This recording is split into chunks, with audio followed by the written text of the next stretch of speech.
All right. Good morning, friends and comrades. Welcome to Emancipations podcast. I'm your host, Daniel Tutz.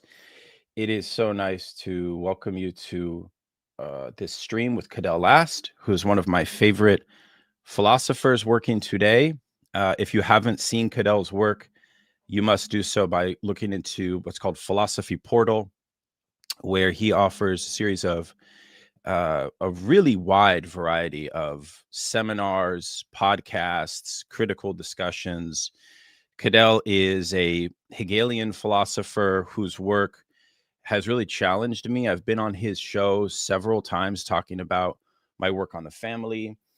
Cadell actually wrote probably the most in-depth review of my first book, Psychoanalysis and the Politics of the Family, that had ever been written about it. And I was sort of very moved by how rigorous Cadell's scholarship is. And I've been looking at Cadell's work almost also sort of as an inspiration for how to do public philosophy. So today we're very pleased to welcome Cadell. And he can share a little bit more about his work and his activities with you. But before I bring him on, I just want to flag a couple of things. The first is this, which is on Saturday, we're going to have a live stream on the one and only Todd McGowan, who is going to join Emancipations for the first time to talk about his new book, published with Cambridge University Press. And this is the sort of critical introduction to Jacques Lacan. We have an incredible lineup of speakers that you can see here on the screen, from Levi Paul Bryant to Michael Downs, Andrew Flores, Stephanie Swales, and Paris Levitas. So this is both a celebration, a reflection, a set of critical commentaries on the book. I have just finished it. Why is this book important, right? This book is important because this is the first in recent times of a sort of critical, high-level analysis for an English language audience on Lacan's work. It's also important because some of the claims that Todd makes in this book are incredibly interesting and worth chewing on behalf of the sort of broader Lacanian community. So that's coming up soon. I also want to share one other thing before I bring Cadell on, which is a seminar that I'm going to be offering with a group called the Global Center for Advanced Studies. And you can check this out. It's called Introduction to Psychoanalysis and Social Freedom with the Global Center for Advanced Studies. This is my second seminar with GCAS. And this seminar is going to be looking at the history of Freudian Marxism from the 20th century and sort of making an appraisal and teasing out some debates within Freudian Marxism that often go overlooked. So I'm going to be focusing on the critics of Freudian Marxism, from Philip Rieff to Christopher Lasch to Jean-Claude Michéa to Michel Clouscard, because typically when we talk about Freudian Marxism, we're talking about Deleuze and Guattari, we're talking about Wilhelm Reich, we're talking about Herbert Marcuse or Erich Fromm. But in this class, we're going to be touching on their work, but we're also going to be looking at how Freudian Marxism theorizes the subject, theorizes social freedom, and revises Marx's key categories in ways which may or may not be problematic. So I think this is going to be a very exciting 4-day seminar starting at the end of this month. So I hope that you all can join me for that. If you have any questions about registering, feel free to message me. So welcome to comrades that are joining our stream. As I mentioned, Cadell is with us, but I didn't mention what we're going to be talking about. And that is, we are going to be looking at a new article that Cadell has written on his Substack, which was a review of a book which is called Flowers for Marx, published with Revol Press. Conrad Hamilton, Matt McManus, Ernesto Vargas, and Ben Burgess. enter into, I think, one of the most important and enriching debates on the socialist left that we can have today between what you might call a kind of Leninist Marxism versus a social democratic Marxism. Perhaps that's a valid way of thinking about this division. Where you fall on that line, I think, matters a great deal, right? How we are thinking about the activation of socialist politics in the West in particular is the topic that Flowers for Marx tries to bring out. We're very grateful to Revol Press, this very important independent press, to spotlight this debate, to spotlight this discussion, because I think it demonstrates the type of discussions we need to model for the left, where we're avoiding this kind of, siloization of ideological bubbles in which we're not actually engaging the true substance of what's at hand and a true appraisal of the challenges that we actually face on the left. So Cadell has written this article, and I'm going to invite him to share his sort of motivation and his inspiration for this article. As you know from the title, Slavoj Žižek is put at the center of this piece. And one of Cadell's claims that I think is very interesting that we're going to develop here and elaborate on and have him ultimately defend is no Marxism without Žižek. And moreover, Žižek argues that there needs to be a sort of dose of conservatism injected into contemporary socialism. Why? Well, Cadell, I suppose that is the case, and you correct me if I'm wrong, maybe as a first question, because the legacy of, as I understand your argument, the legacy of 1960s activism on the left has created a dynamic in which the working class has largely grown to become alienated from the existing left and its institutions. And as a result of that, right-wing populism can sort of swoop up the working class. And so at first blush here, people are probably going to be a little bit uncomfortable by this proposal. And of course, I am uncomfortable by it. I'm uncomfortable by it because I have, for biographical reasons, I come from a sort of struggling working class family, which has conservative cultural positions. And I've also been somebody who has been thrown into elite spaces, and I've existed in those spaces, but I'm also not from those spaces. So I've always felt like a foreigner in those spaces. But when I go back home or when I speak to people generally in my family, not everyone in my family is conservative. That's a whole other debate. What do we mean by conservative, right? It's not really a challenge to me to be a socialist, stand for socialist views, and speak with people who have conservative commitments. That can't be a challenge to me. It would be some contradiction of my social existence if that was a challenge. It's not a challenge to me. So these are the sort of tension points that we're going to be looking at today, Cadell. First of all, welcome for your first time to the show. It's so nice to have you here. Why don't you start off with telling us a little bit about how you liked the book and about what influenced your article?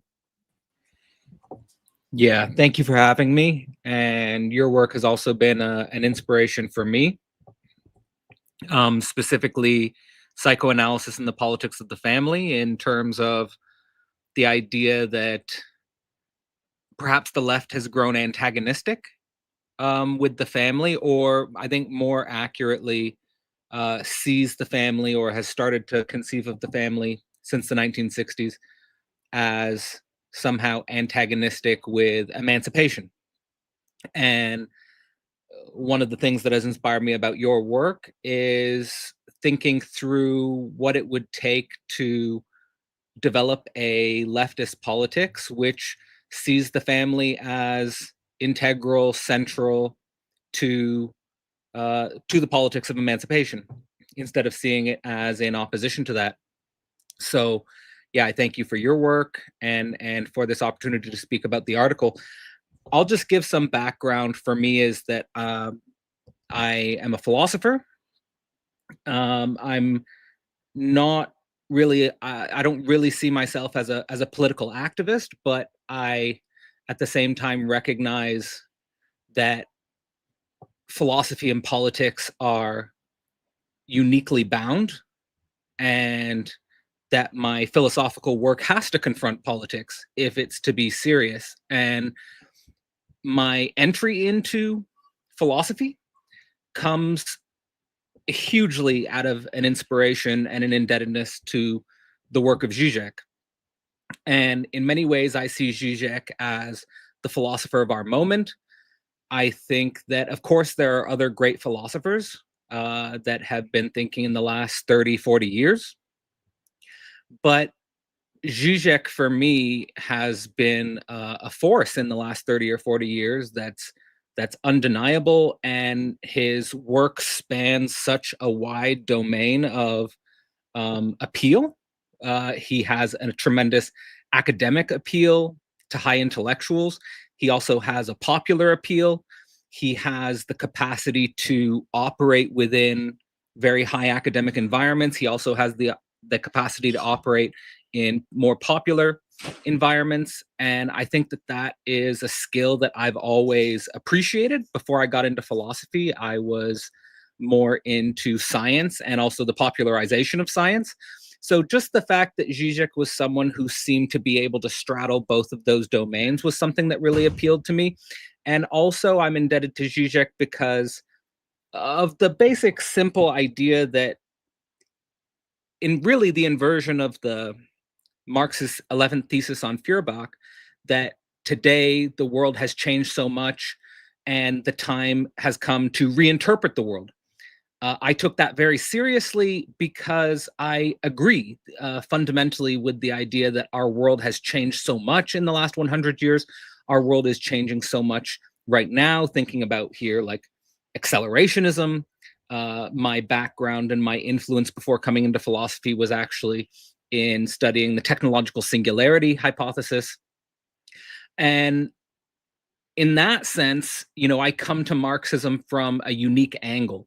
But I think what I want to say in coming to Marxism from that angle is that I've always appreciated thinkers who studied in one domain and then challenged themselves to encounter another domain. And oftentimes I think that that mixture of different domains can lead to new ideas, new insights. So again, coming from a background in philosophy influenced by Žižek, focused on the technological singularity theory idea, and my interest in Marxism and my coming to Marxism is from that angle. I should say very quickly about my personal background. I do also come from a working class background. Everyone in my family on my mom and my dad's side is from the working class. I wouldn't say that people in my family come from a particularly, at least not explicitly, a conservative background, but certainly a working class background.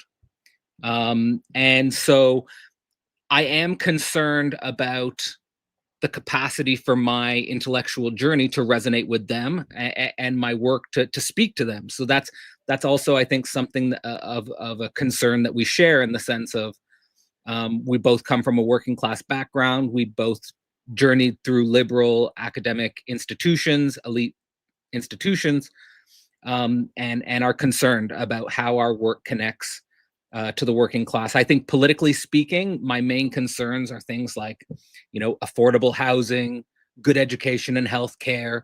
I'm primarily concerned about inequality, income and wealth inequality. How can the left generate narratives and political activity that are able to deal with income and wealth inequality in global capitalism, in the potential threat of mass automation, things like that. And in general, I'll say this very quickly in terms of how you were framing my article and the concerns of my article. Basically, since 2016, politically speaking, I have been mostly focused on what I see as both the decline of a real leftist socialist object. This is kind of why I have a sympathy with Chris Catrone's thesis about the death of the millennial left. I feel like I was tracking that process with a different language.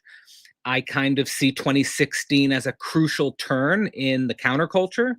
I feel like the right became more culturally salient in 2016. I kind of link that to Donald Trump. I link that to Jordan Peterson. And I think that countercultural shift has become more intense. I think it's become more relevant. And I think we're speaking right now at a very intense historical cultural time. There seem to be mass movements going on in the UK and potentially also the US around migration, issues of immigration, issues of cultural and religious diversity that are seem to be where the working class in the West is primarily concerned. And, you know, I'm just trying to figure out, how does the left connect again to the real working class? Why are narratives around immigration, racial, cultural diversity more salient to the working class today than, for example, income and wealth inequality? So not just in my article, No Marxism Without Žižek, but also I recently wrote an article analyzing the cultural tensions in the UK between Gary Stevenson and Carl Benjamin. Gary Stevenson, for example, is trying to develop a campaign for a wealth tax. He's obviously more leftist. Someone like Carl Benjamin's developing a movement which is more concerned with migration and remigration, and that's getting a lot of attention now. And so I just see the center of our politics breaking apart. I see a lot of anger. I see no one's happy. And I'm ultimately trying to think, how do the extremes of the left and the right find a real discourse with each other? And then I'll stop. But the signifiers that I find in Žižek's work actually help me work towards the possibility of a conversation between the extreme left and right. I'm thinking here about concepts like Christian atheism. Christian atheism is it's a dialectical concept. It's not an identity so much like I'm a Christian atheist. It's a dialectical concept, right? It's, you think Christianity and atheism are opposites. How can they be thought together? And that's in the theological domain. I find that very appealing. In regards to politics, in our conversation in my article, No Marxism Without Žižek, he forwards the concept of moderately conservative communist. And again, that's a dialectical concept. It's not so much an identity, or for me, I don't think about it in that way so much, but I see it again as a dialectical concept, which is putting these opposite notions into a unity. And how do we think with both of those concepts? And a final thing I'll say is that, for me, the conservative dimension of the concept of conservative communism is Žižek's emphasis on the importance of day-to-day life. Like, how does society basically function? Like, he'll always say, for example, jokingly, I would sell my mother into slavery to see V for Vendetta 2. What he means by that is what happens after the revolutionary upsurge, and he's questioning the utopian dimension of utopian socialism or revolutionary socialism, communism, that we need to focus on how does society basically function in a day-to-day way, the everydayness, the local and the universal, and how are they connected. And I think that there's something important about that, right? I mean, so that's, and not only that dimension, but also conservative in the sense of accelerationism, conservative in the sense of where accelerationism takes us is towards a post-human reality. And that's a contradiction that I'd love to discuss with you, is how I try to think through in that article the role of accelerationism in rethinking Marxism. So there's that dimension of things. Can we be conservative about the human, like that it's a universal value, that we should develop a politics in which the human is conserved, in regards to the possibilities of a post-human reality? And then, I take the communist angle of things to just simply be, how do we limit global capitalism? And, the link between global capitalism and post-humanism, the link between global capitalism and technological singularity, is also something that I think is extremely relevant to rethinking Marxism today. Brilliant. Cadell, that's excellent.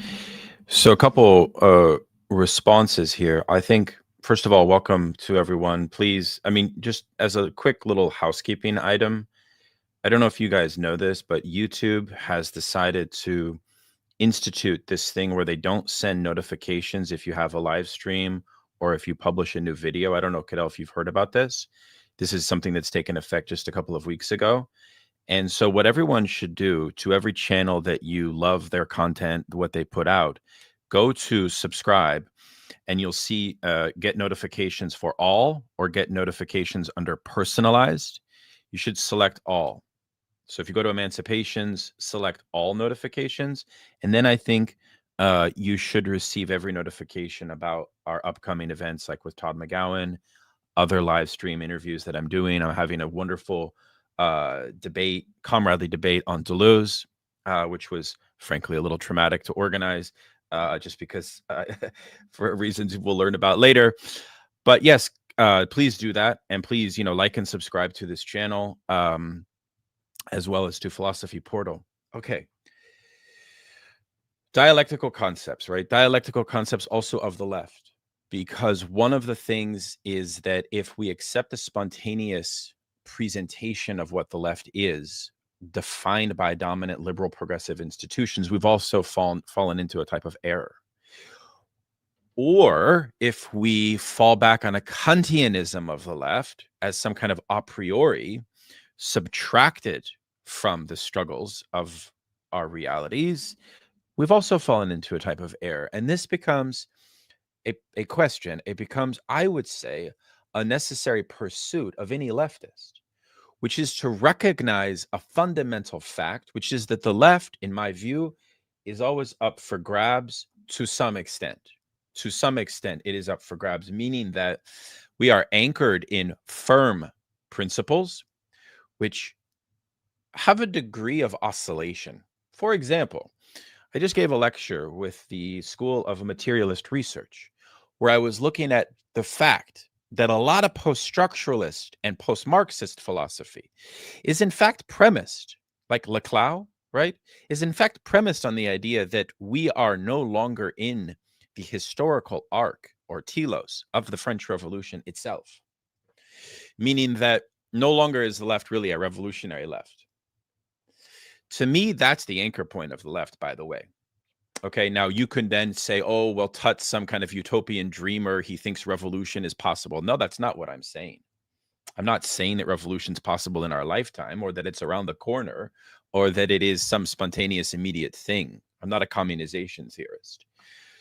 I'm honoring the fact that we have a revolutionary tradition that is inextricable from socialism. Like Kojin Karatani says, there is no socialism other than revolutionary socialism. It's actually a misnomer. It's actually a misnomer. So that's the first point. The second point I would make is, I have debated with the Platypus guys over their interpretation of a very important article from the 20th century by a Marxist, then reformed liberal thinker by the name of Leszek Kołakowski. He's a Polish communist thinker, called On the Concept of the Left. And it's a very instructive piece. It's a very interesting piece whereby he, and I think Cotron and I have a disagreement about interpreting this piece, right? Which is that the left, in times of liberal reaction, he's writing this when he's in his communist period at its peak. It's a very good piece. I can share the article for folks if they're interested. Must actually fight tooth and nail to preserve the abstract principles of the left. We shouldn't abandon those, you see. So with that proviso, with that in mind, I think we should be always attentive to cultivating a passion for the left, for the meaning of the principles of the left. Subsequent to that, we have this question of conservatism. What exactly do we mean?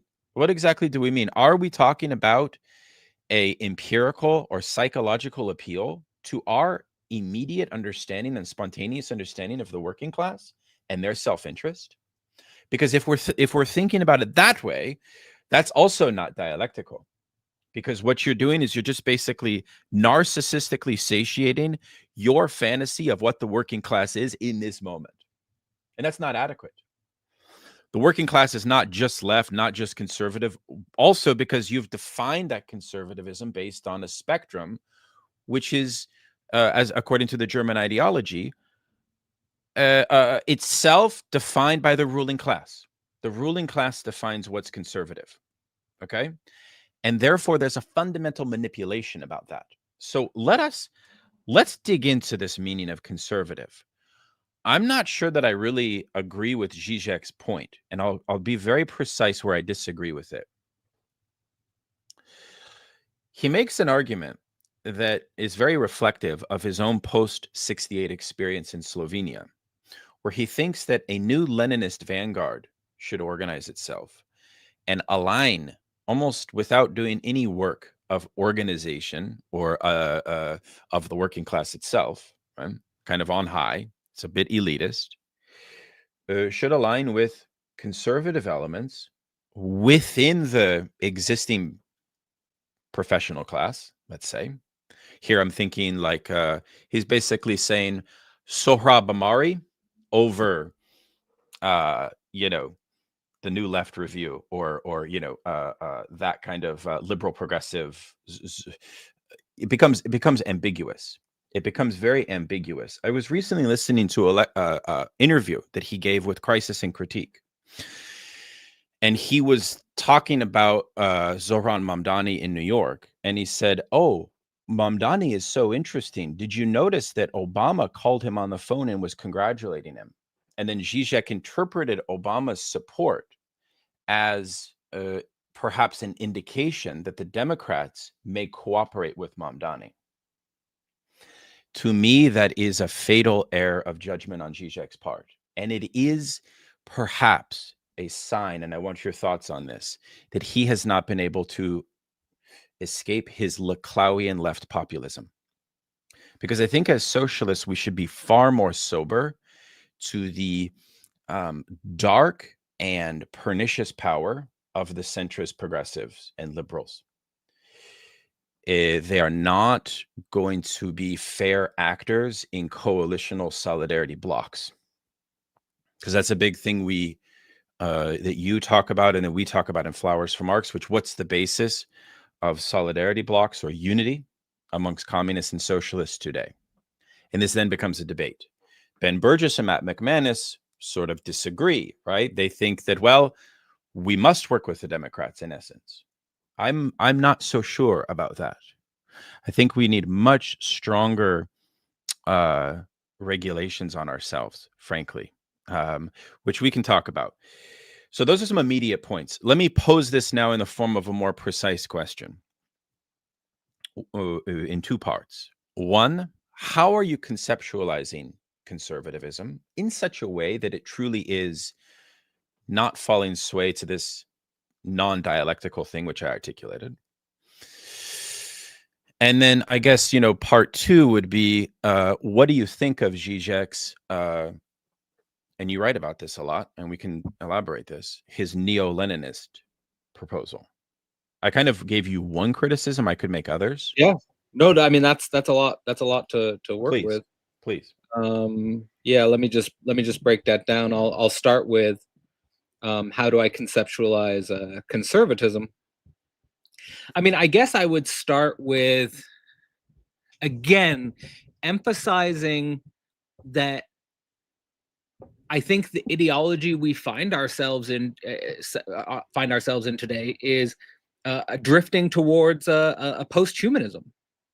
So for me, again, the conservative element of this thing is focusing on the everydayness, the localness, and its relationship to the long term and the universal. But at the same time, sort of not coming to a conceptualization of the human that is long-term and universal, and that is not going to fall into a kind of post-humanism. So the conservative dimension, I think, precisely is de-utopianizing. I'm not saying that socialism can't be revolutionary. I think it can be revolutionary, but de-utopianizing the revolutionary upsurge, I think, is the key. Meaning that I'll give you an example, like from that I've been teaching the early Marx, and I specifically was teaching the economic and philosophic manuscripts from 1844, and in those manuscripts, Marx does a fantastic job, in my opinion, of analyzing the antinomies of feudalism. He does a great job of analyzing the antinomies of capitalism, but then he works towards forms of socialism and communism that seem utopian, that reconcile the individual with the species being. And in many ways, I see that as one of the key problems. And I think something that Žižek brought my attention to, which is to stay with an antagonistic politics, that there is an antagonistic, that we're never, I don't know, of course I don't know, but I assume at the moment that we'll never be in a political state free of antagonism or free of contradiction. I think the antagonisms and the contradictions are likely to intensify. And that's how I understand perhaps the notion of progress that you find in Hegel, which is that Hegel is not thinking about a progress towards a utopian state. Hegel is thinking about progress in terms of advancing contradiction, of advancing antinomies. And in that way, there's a way in which we need to stay with the antinomy. We need to stay with the contradiction. And I think we need to stay with the human and the contradictions that we find at the site of everyday life and local life. And also, for me, I agree with your point. I just want to say I agree with your point that we shouldn't just, for example, immediately identify or somehow fetishize what the working class currently understands as emancipatory. But at the same time, I think that we have to meet the working class where they are. And if we're not willing to meet the working class where they are, then I think there's never going to be a conversation. Like, for example, in your piece for Flowers for Marx, you talk about your interest in developing a unity between the, say, liberal institutions, civic society, and proletarian politics. And I think if you look at where the working class is today, at least in the United States, in the UK, and perhaps throughout Europe,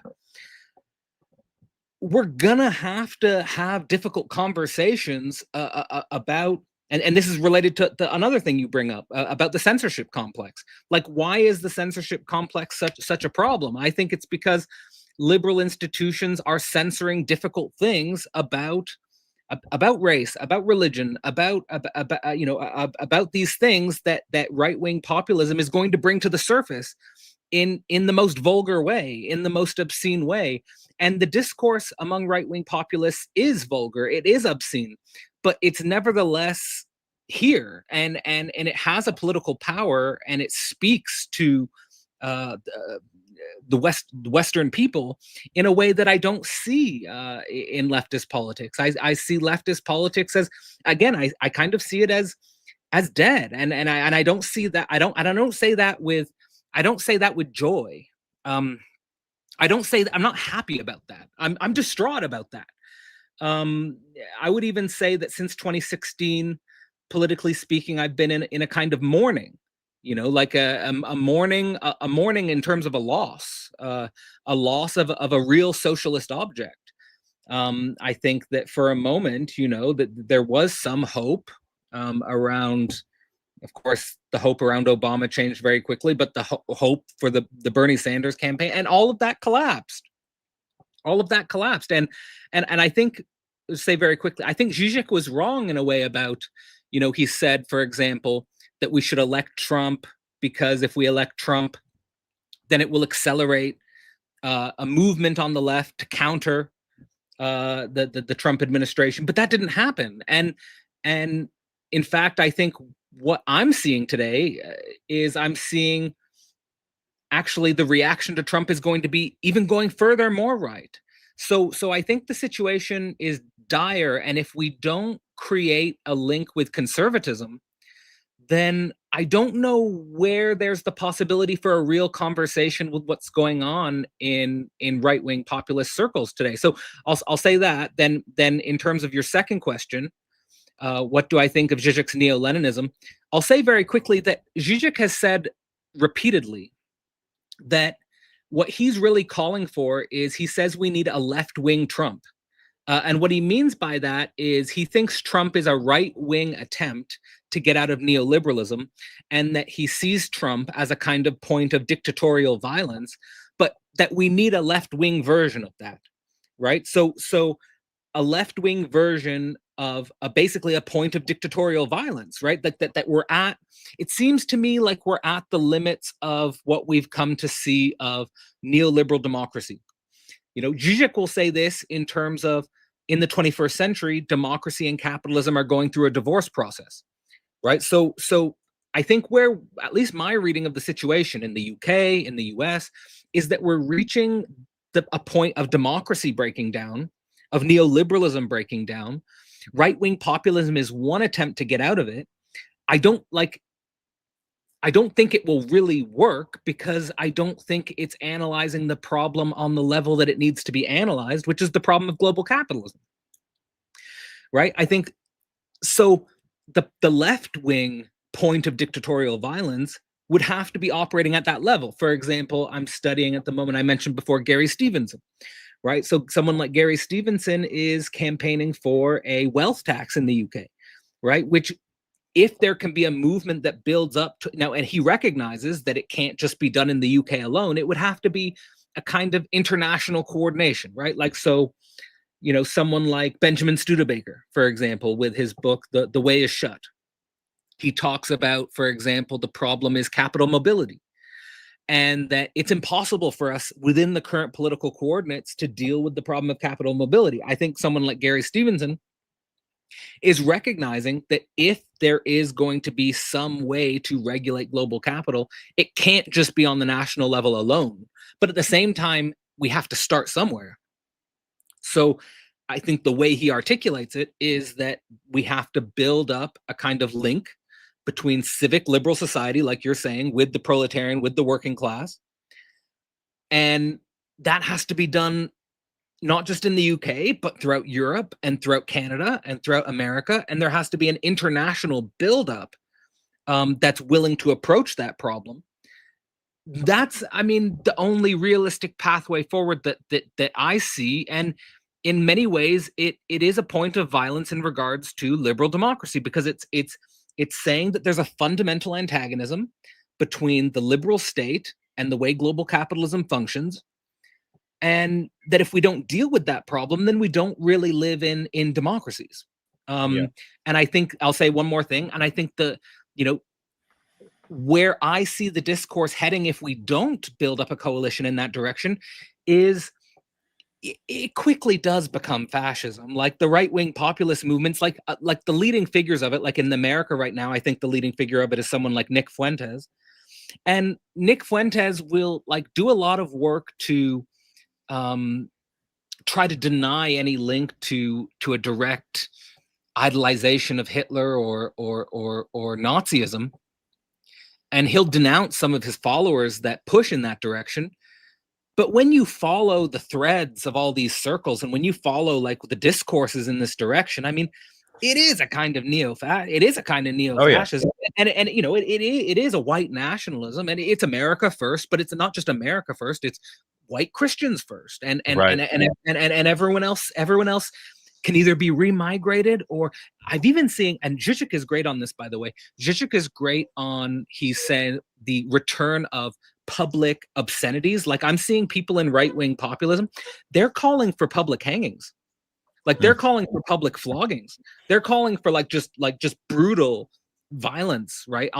Of medieval proportions, right? And that's just coming back in common discourse. So I'm concerned about that. And I don't know why the narratives of someone like a Gary Stevenson or a Bernie Sanders are not more popular than they are, because for me that's clearly the core issue.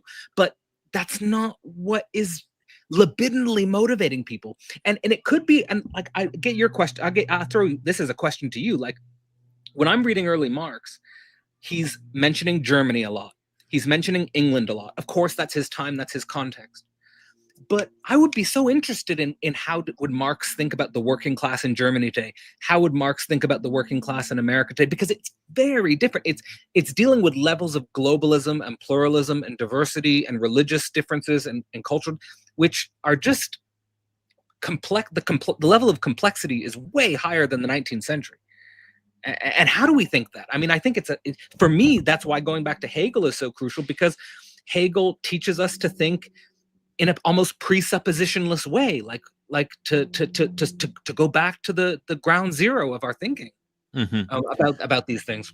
Yeah, no, I was raised, at least training in philosophy, to embrace an anti-historicism from the Althusserian school and from French thought more generally, 20th century. And I have moved back to embrace in recent times much more of a historicist footing. I think history matters a great deal. And I think that within Marxism, one could answer the question in a kind of super clean or synthetic way regarding the status of the working class through a reading of Capital and various categories that Marx develops in his scientific analysis of political economy, knowing full well that the chapter on classes is missing. But actually, I think it behooves us to read the political Marx, the early Marx and the political Marx, to arrive at the question of political organization of the proletariat. You see, one of the problems I have with Žižek is that he too obviously was raised in the Althusserian milieu, and he still continuously, to this day, this is a very important point, he never says proletariat is the working class. No, he always throws that into suspense. He always reminds us that Marx was ambiguous on this point. Although, in my own view, I don't think Marx is ambiguous on this point, to be honest with you. I don't think that's an ambiguity. I think this is a 20th century welfare state distortion of Marxism, frankly. That's my view. Go ahead. Well, I just want to say, I think Žižek does ask us to rethink the concept of the dictatorship of the proletariat. I think he's asking us to rethink that concept. Sure. But here's the problem that I have in his analysis of it. I don't see the prioritization of actual mutation or sort of sequence of organization that would be class conscious, meaning that if you don't affirm the centrality of the exploited working class in your analysis of capitalism, you can basically develop a revised neo-Leninism that circumvents the existing working class, effectively treating them as an atomized mob or mass. It's almost like pseudo-Nietzschean in some sense. And that's exactly what I wish to avoid, right? Whereby you end up doing what Marx and Engels were always opposed to, because that's what Blanchism. Who's the number one antagonist in political Marxism? It's Blanchism. Blanchism was effectively elitist, right? They had the view that an elite vanguard, and they're ultra vanguardist, right? Elite vanguard could basically make the call to revolution. And because this exploited mass is exploited, they'll just sort of follow our lead. Marx rejected all of that. Marx argued that the working class should be educated, should be organized, should be prepared to assume the leadership of the new society. That's the dictatorship of the proletariat. The other route would be right-wing Bonapartism. If we say we need a Trump on the left, that's right-wing Bonapartism. I don't think that's Marxist.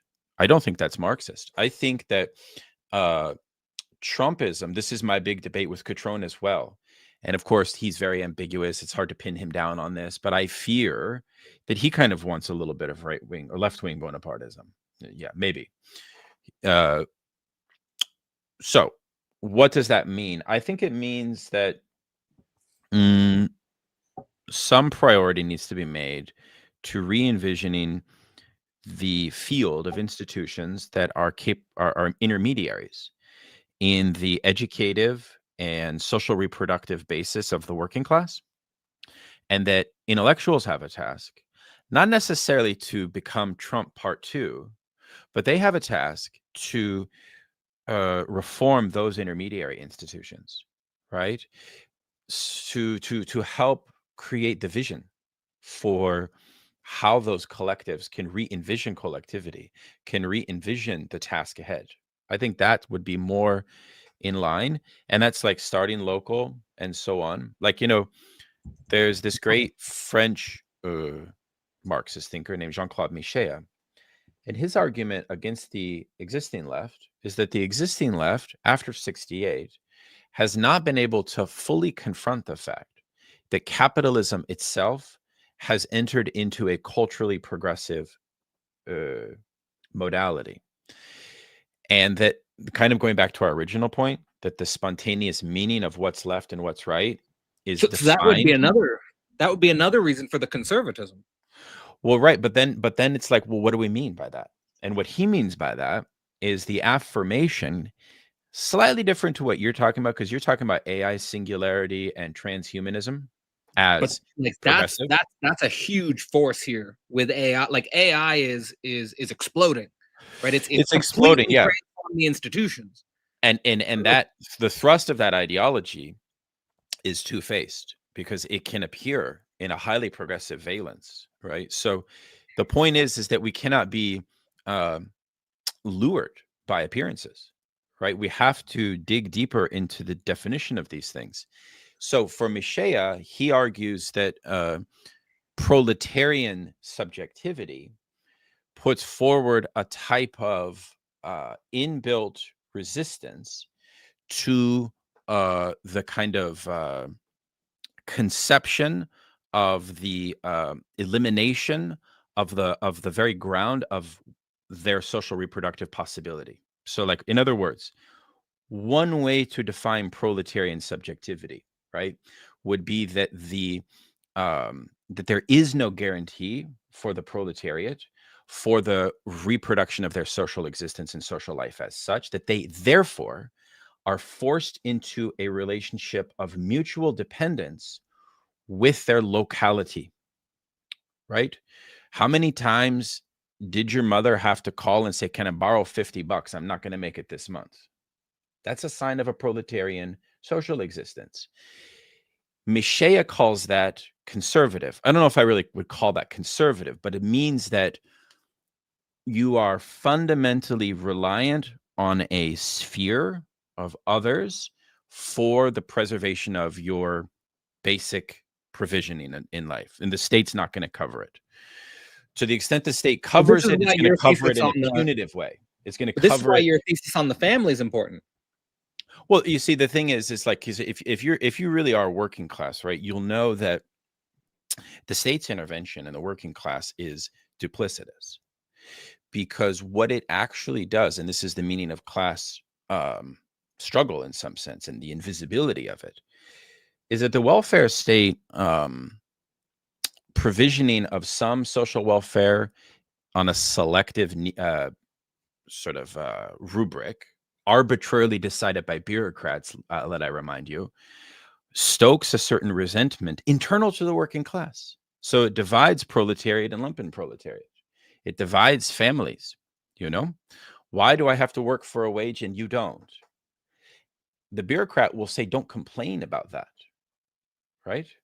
But it's inevitable that's going to create antagonism. You see my point? So I don't know if Michéa is right that proletarians have an inbuilt conservatism because of mutual need as the basis of this kind of, it's kind of a necessary communitarian foundation of their social existence. I think that's true. And I think that maybe that does then imply that there's going to be a lean towards conservatism, combined with the fact that educational opportunities, as we're seeing the neoliberal era collapse from its meritocratic basis, will also be removed from the working class, meaning that political ideologies of right and left will now be defined by people kind of with 4-year degrees, and we already see this in public opinion polling. It's already very evident, you know. So, but again, I just want to insist that that these are moving goalposts, how we define the right and the left, and it's actually should be, Cadell, and I don't know if you agree with this, maybe for us as intellectuals, the inspiration to sort of say, well, actually, we redefine these things. And the other thing I'll say, and I'll stop here, is I'm very careful about what's called third wayism or third way. And I don't mean third wayism vis-a-vis like Bill Clinton and Tony Blair, but I mean Schmittianism, which I talked to Studebaker about recently, right? Which is a type of pernicious tendency, which takes this fundamental idea that I'm talking about, that right and left is open, but it does something worse. It basically says, we can basically abolish all existing foundations. It's very like dark postmodernism, like post-foundational thought, political thought, and then develop like a new way entirely. And I'm not, again, I'm more historicist. Like the left has a history, the left has a tradition, the left has principles. We fight for those principles. You know what I'm saying? I'm not into this third way postmodern Right. sort of. Yeah. Does that make sense? Well, yeah. So I mean, in the article, and I mean, I think I'm fundamentally aligned with you here in terms of emphasizing there's certain markers of leftist history, like 1776, 1789, for example, 1848, 1917. 1968, and there are these moments in our history that we need to process, but the problem is thinking them all together is very difficult. And I think that one of the problems with the left is that it has too short of a memory, right? Like it's almost like only thinking in the history of 1968, and it's totally forgotten about the history of 1917, and it's totally forgotten about the history of 1848, and it's totally forgotten about the history of 1789. So like, unless it's thinking about all of those histories together, I'm thinking about it like a fractal, then you've lost your memory. You've lost the collective memory. And so you don't know what you're really doing. So I think that's super critical. So like, just for me, you know, what 1776, 1789 means is the birth of the modern nation state, of liberalism. Of 1848, it's the tension between the modern nation state and liberalism with industrial capitalism, right? And that's the tension that's, to me, the core tension that we still haven't dealt with, is the tension between the modern liberal nation state and global capitalism. And then 1917 is the attempt to forward a genuine socialist politics that's beyond liberal democracy. And that failed. And I think the failure of that, and we could go into why that failed and how can that be rethought, but I think that's what needs to be rethought. I think 1848 needs to be rethought, 1917 needs to be rethought as contemporary problems. And the problem with ultimately not only the left wing that's in the, you know, sort of weak historical memory of 1968, is that I think the right wing populism is produced as its opposite, which also has a weak historical memory of itself.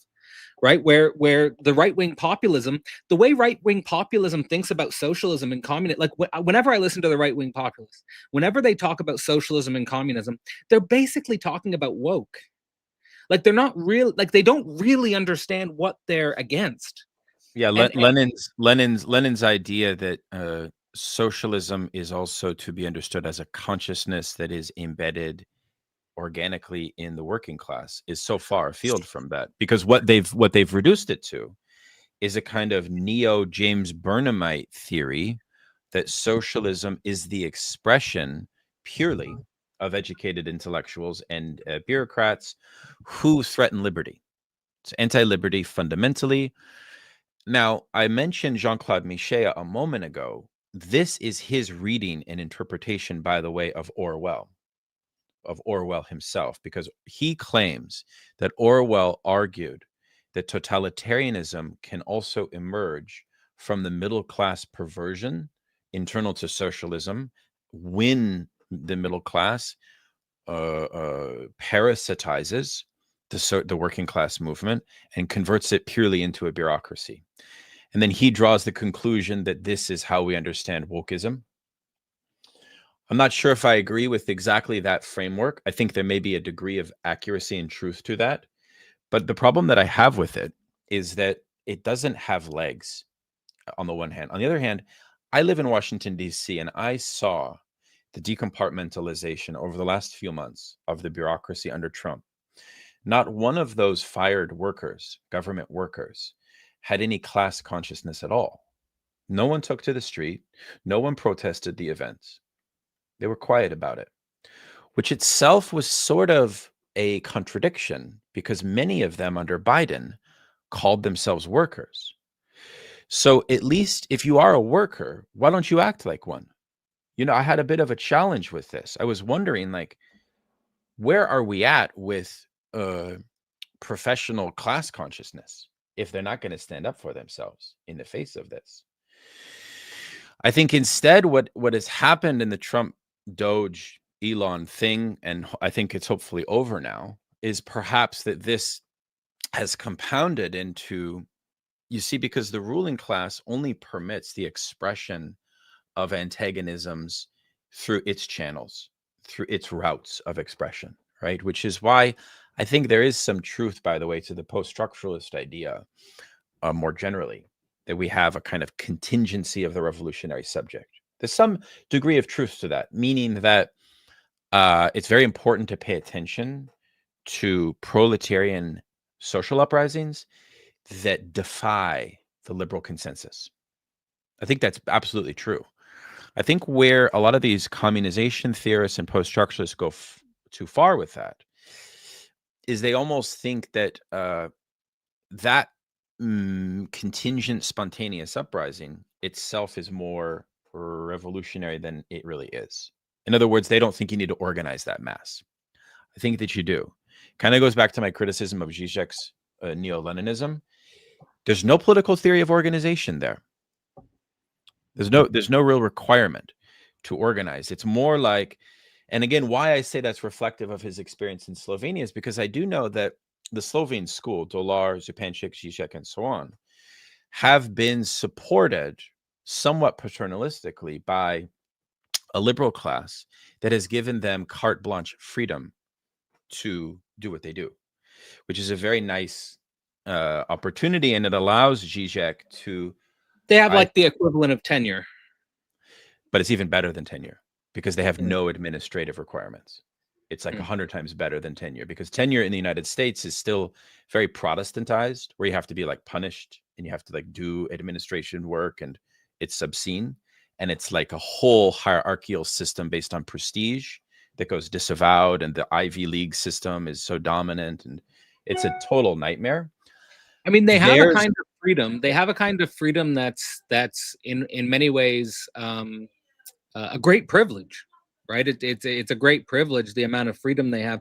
But I think that, at least in my experience in the universities, most university faculty, my PhD supervisor, they kind of look down on the Slovenian school. They see them as obscurantists.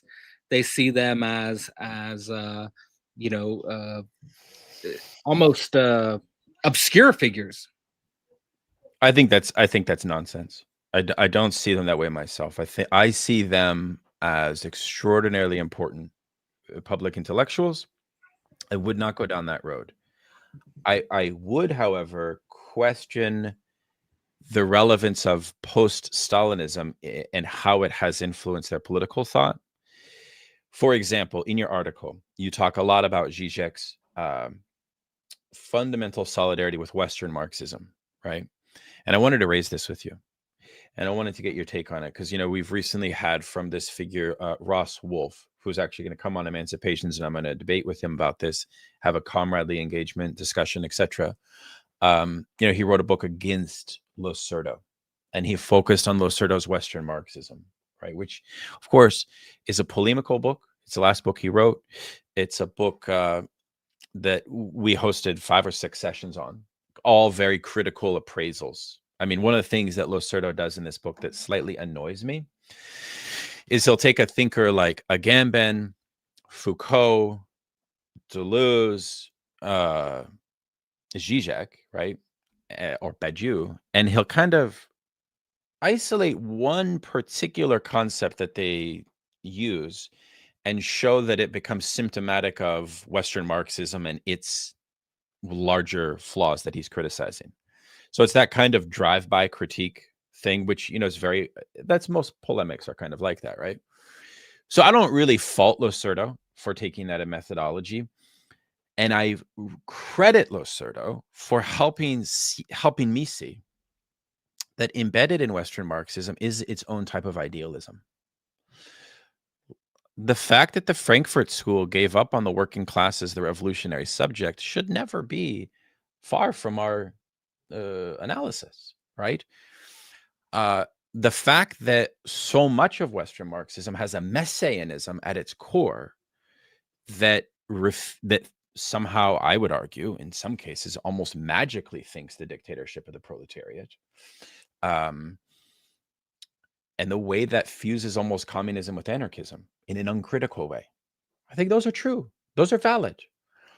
Where I would push back on Losurdo is to basically say, yeah, well, Deng's reforms in China, that we should celebrate them. And some of that kind of uncritical or maybe reflexive celebration of really existing socialism, I'm not so sure of.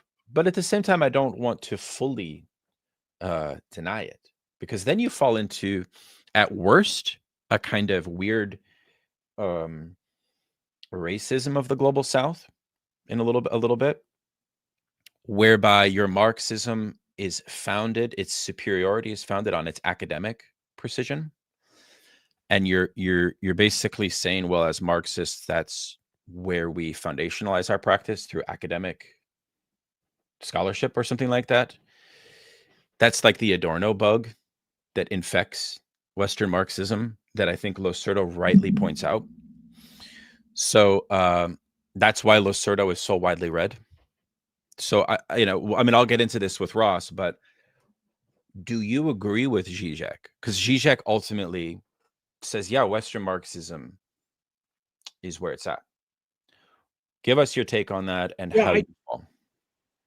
I understand Žižek's emphasis on Western Marxism to be basically saying that any actually existing socialism was a gigantic failure, and we should just accept that and admit that. And I mean, I have my own. I'm not an expert on it, but I do sort of have a bias to like, and I guess I'm trying to support this through readings of Marx, where it seems to me like Marx is emphasizing that there has to be a dialectic that moves through capitalist politics, and that the Russian Revolution didn't approach that properly.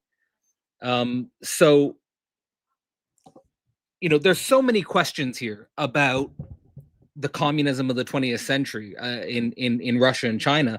I think that what Zizek's emphasizing with Western Marxism as saying that any actually existing socialism was a gigantic failure is to kind of distance Marxist theory from the catastrophes of the 20th century, which a lot of people in the working, it's for that reason that a lot of people in the Western working class don't want anything to do with Marxism, because when you say Marxism, immediately people are thinking about Stalinism, or immediately people are thinking about Mao, right? Like when you're listening to someone like Jordan Peterson, like really someone like Jordan Peterson is critiquing Marxism because of the catastrophes of the Cultural Revolution, or because of the gulags, or so I think what Zizek's saying there is let's actually just admit like that was a mistake, and that we need to go back to the drawing board with how we think about the relationship between Marxist theory and praxis in a fundamental way. I think that's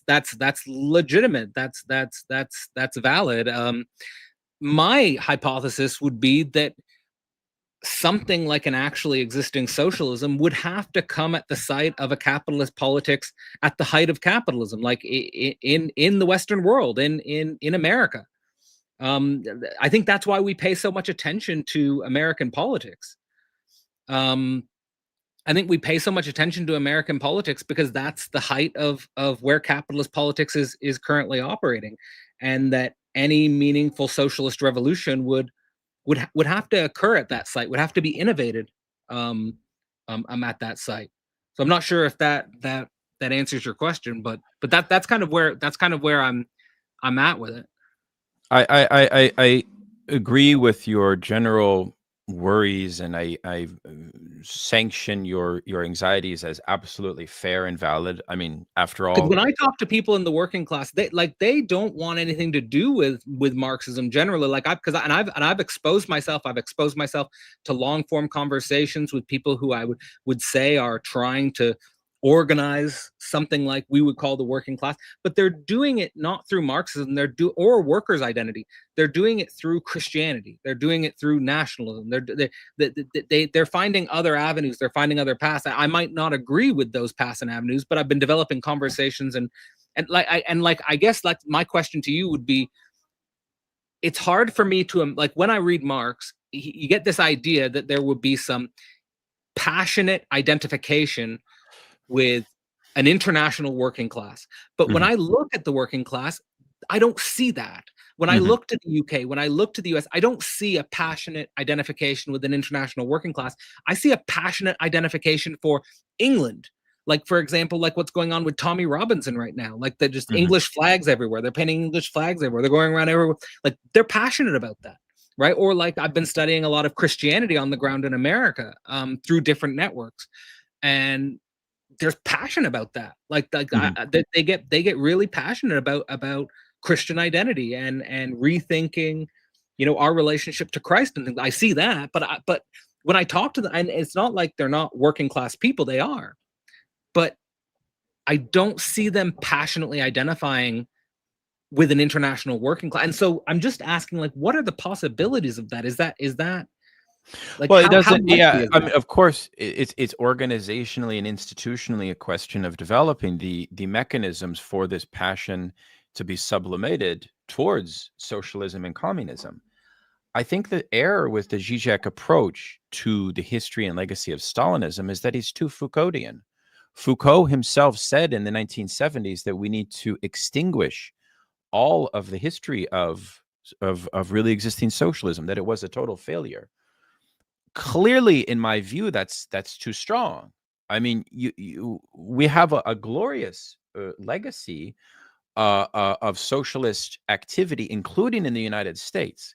I would contend that more pride needs to be uplifted and spotlighted on the Debsian period from 1900 up through after World War I, in which we saw a huge flourish of socialist activity at the local level, at the civic society level, at the political level, supporting a huge wide tent of activity from very militant labor union work to more moderate reformist work. but I think something broke after World War I.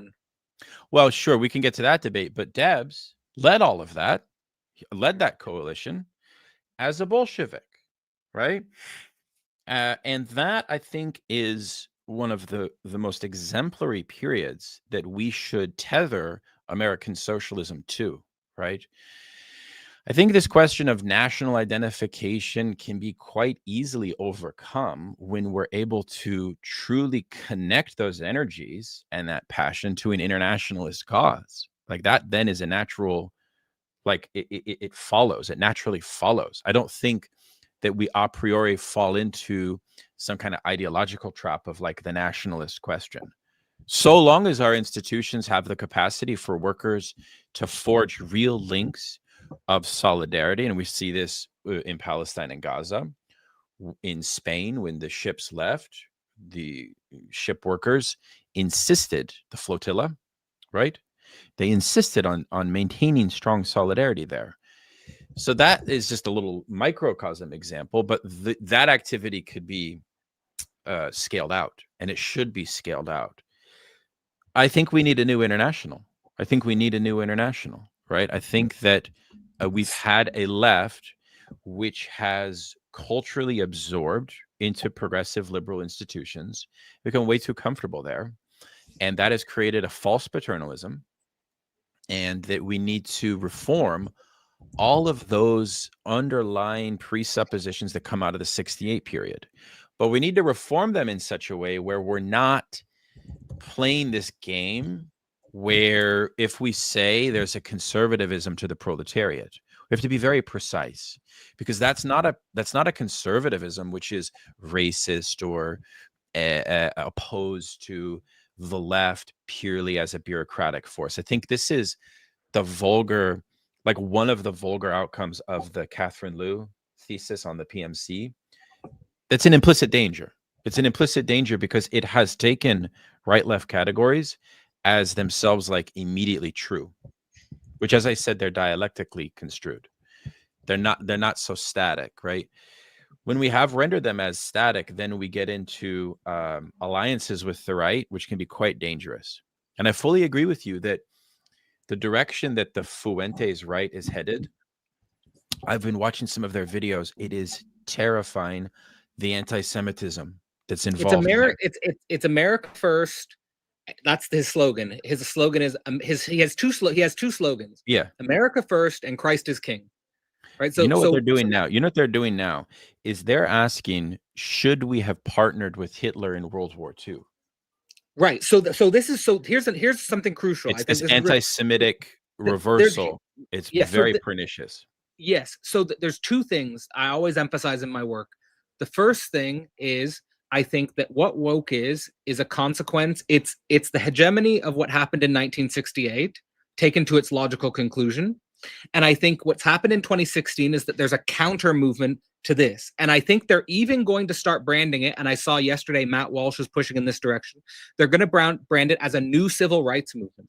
It's going to be a counter civil rights movement to the civil rights movement in 1968. That's the first thing to pay attention to. I think we have to accept what we're looking at. I think that's what's happening. The second thing to pay attention to is a rearticulation of what's called the World War II consensus.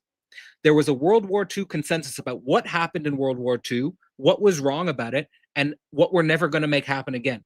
That consensus is breaking down. That consensus is breaking down fundamentally. I don't know where that discourse is going to go, but what I see as the symptomatic uprisings of is a total rearticulation of who was right and who was wrong in the battle of World War II, to the point of saying maybe Hitler was not such a bad guy. I saw that, for example, memes about when we go to heaven, we'll be surprised because we'll actually see Hitler there, that Hitler was right. So these types of rearticulations are becoming popular. These types of rearticulations are becoming salient to people. And so why I think your work is important and why I think what you're doing is important is because you're emphasizing the censorship complex. I think that the reason why these things are coming up to the surface is because the left has systematically censored any discussions about global pluralism that are not comfortable, that are uncomfortable. Like any uncomfortable truths, any uncomfortable truths about diversity are censored. And so my claim is that if we keep censoring things that make us uncomfortable, we're going to alienate ourselves from actual working class people. And those truths are going to be expressed in even more obscene ways. I think that's, to me, we're at the point of damage control on the level of obscenity, because the level of obscenity is going to become extreme. There's a certain contingent on the left which would come back at your point, and they would say, just to sort of articulate their view. Yeah, please. That really, the working class is already kind of like constitutively or sort of organically, I guess, effectively like left, or maybe like already woke or something like that. And that therefore, the extent to which these views are expressed by working class individuals are aberrations that need to be avoided, canceled if need be, right? Or shunned, shamed, put into the corner, right? Exposed and shamed. Because I think that the cancel culture phenomenon, so that's their point. Now, here's my little crude psychoanalytic interpretation. Yeah. I would say that tendency itself masks or conceals a kind of exaggerated specter, right, of a conception of the right, which itself cannot confront the deeper class chasm, what they have effectively done, in other words, is basically made the right into a boogeyman of all of the cliches of the working class subject that they don't want to face. Right. And it therefore means, like, I was having this wonderful conversation on my podcast with Mehdi Balhaj Kassem. He's a very I would say important. we just have to face it. We have to face it. Yeah. But Kassem said that people in the West, right, are ontologically conservative. But when he said conservative, he meant the liberal progressive as well. That's another point that he meant. Why? Because they have conceived of people, where they now conceive of people in some kind of like pure immediacy, where there's like almost like there's no Freudian subject anymore. Like, you are what you appear as, right? There's this kind of like vulgar immediacy to people. And Like no split subjectivity. There's no split subjectivity, right? Exactly. There's no distortion. There's no error. There's no slant. Right? Yeah. No, people are deeply confused, and that's why we have to face it. That's why we have to face it. Like, because people are confused. Like, if someone comes up to you and says something that you might interpret as slightly racist or as theologically extreme or something like that, like, you can't see them as like a fully self-identical, fully knowing subject. Like, they're split, they're confused, they're in pain. They don't. They themselves are a mystery to themselves, right? Like, I listened to your conversation, for example, with Mladen Dollar. He's talking about that there's an alienation constitutive of being a subject, right? Like, unless we see ourselves as fundamentally alienated inside of ourselves subjectively, then I think we need to assume that in order to have difficult conversations, right? It's actually something that I always appreciated about what Jordan Peterson would talk about free speech, that you need to be able to speak freely, because if you're thinking about difficult, complex things, you're obviously going to make mistakes. You might offend someone. Like, I might say something right now that might offend someone in your audience. I might, but I'm just speaking freely. I need to be able to speak freely. And I don't fully know what's going on. I'm not fully politically aware of the direction we should go. I'm like, yes, like, we're speaking at a weird time. Yesterday, what exploded was the rage about the white woman who was stabbed in the neck by a schizophrenic black man in the Charlottesville subway, and now all this discourse is exploding about black fatigue and things like that.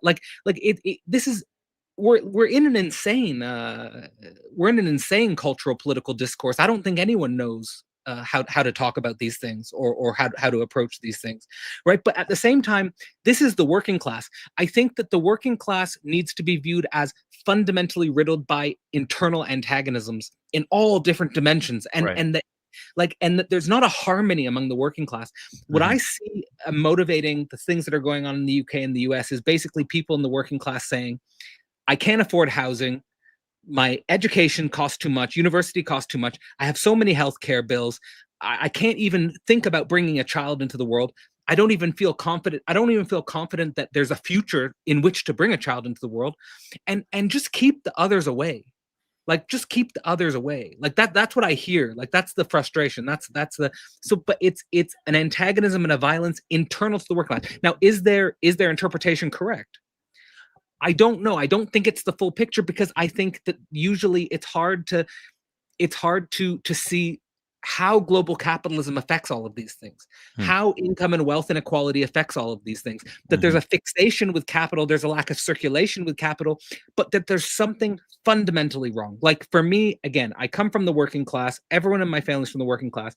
I go to university, I get an education, I get a doctorate, I get a postdoc, I'm well published, etc., etc., etc. No one's going to hire me. Like, there's no opportunities. Like the institutions are broken. There's no upward mobility. People are struggling. People are frustrated, and people are looking for a scapegoat. Beautiful. Yeah. No, I mean, it sort of is one of these conundrums when we reflect back on the preconditions of 20th century fascism, where the middle class had to enter into breadlines in Germany, after the imposition of austerity, the Treaty of Versailles, and so on. And that, according to many analysts, historians, and so on, is a telltale sign that the type of politics that's going to emerge from those social conditions are going to be extremely authoritarian. And of course they were, and so on. I think what's been very interesting is that we've experienced since 2008 a very significant turbulence internal to the working class, which you might call a proletarianization of the middle class. And that has resulted in a type of expanded conception of the working class. The working class now, in a way, has been subordinated to some of these middle class anxieties, which now are more more widely experienced. And that proletarianization has at the same time not generated, because we haven't created the institutions to allow it to be generated, the type of politics that we need to organize those energies. So for me, that's what it comes down to. It comes down to what institutions are we building that would be capable of routing these general antagonisms of social life in a direction that would be for organizing the class, as somebody's mentioning here, from for itself, in itself, that dialectic, which I think the Lukácsian theory of out of history and class consciousness, that kind of Hegelian wager, still remains true. In other words, it's not just the empirical working class is the revolutionary agent. No, of course, there has to be this imposition, this organization on them. I think Žižek's point is, again, no organization is really quite necessary. And I think he's gotten a lot of flack for aligning with groups like Compact Magazine, and basically Žižek's criticism of the existing left, if we're honest, since 2020 has been extremely strong. He's a very, very strong critic of the existing left. Yeah.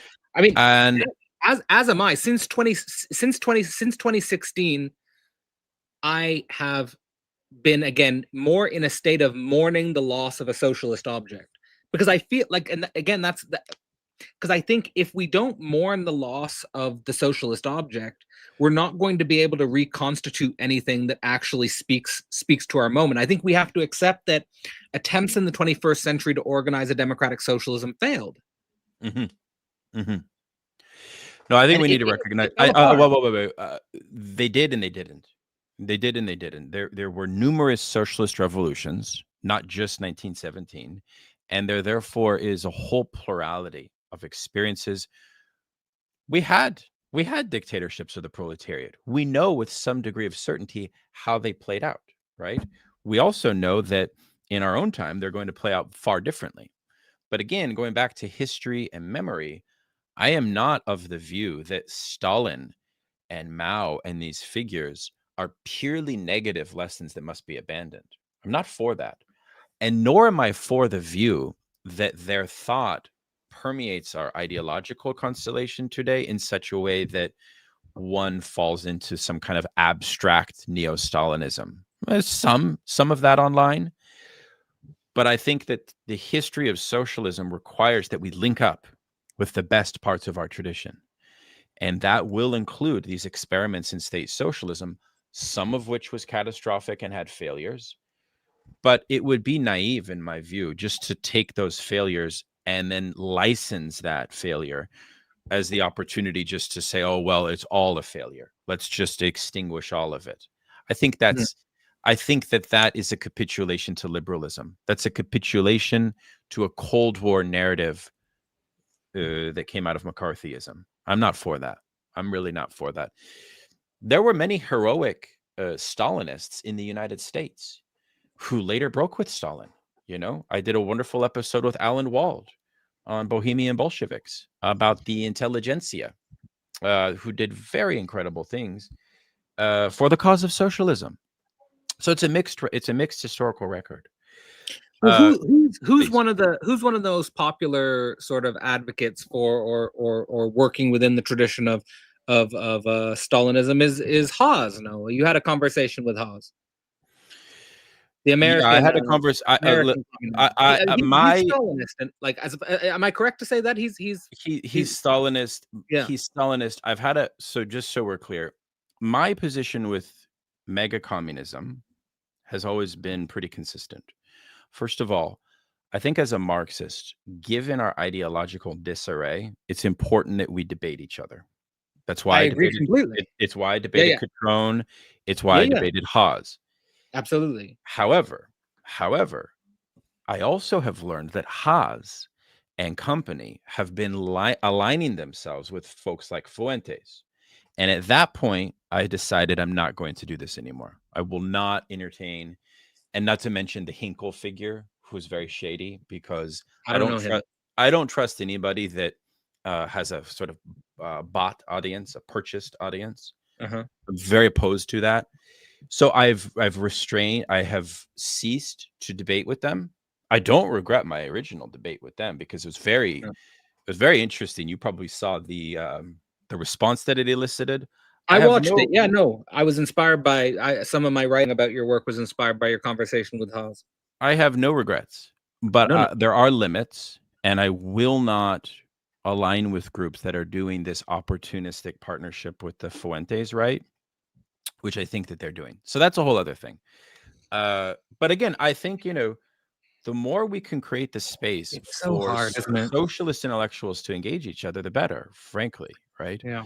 And you're going to get blowback for doing it, but I suppose you have to ask why. Like, why are people so... What's your take? Like, what do you think? Because we talk about... I try not to care about what other people think about me hardly at all, unless they're a very close collaborator and know me and are coming from a good faith position. Like, I care about what my wife thinks about me. I care about what the people who I've been collaborating for years think about me. The longer I've collaborated with someone, the more I'll take on their perspective on board myself. But like, for example, people will just message me and say, why did you platform this person? Why are you talking to this person? Let me say, I just don't even pay attention to it because they're just projecting at me. They're just I think that it's like take, for example, I want to take this as an object. Like, you talk to Haas and then you cut the line when you found out that Haas was collaborating with Nick Fuentes. I mean, to me, it's so interesting to think, and it's so difficult problem. Where do we draw the line? Why do we draw the line? Right. It's so hard to know. And here for me, my disposition is to try to stay as open as possible with the recognition that at the same time, there are real political consequences to certain people's determinations that could lead to, could Nick Fuentes' discourse lead to lynchings? Possibly.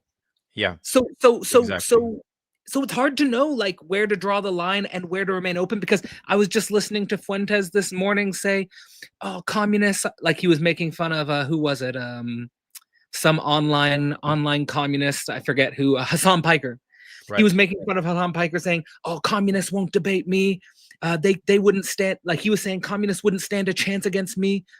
And it made me say, I don't know. I would like to, let's talk then. Let's talk. Yeah. You think you would just steamroll me? You think you have a better understanding of philosophical history than me? I would, you know what I mean? So, right.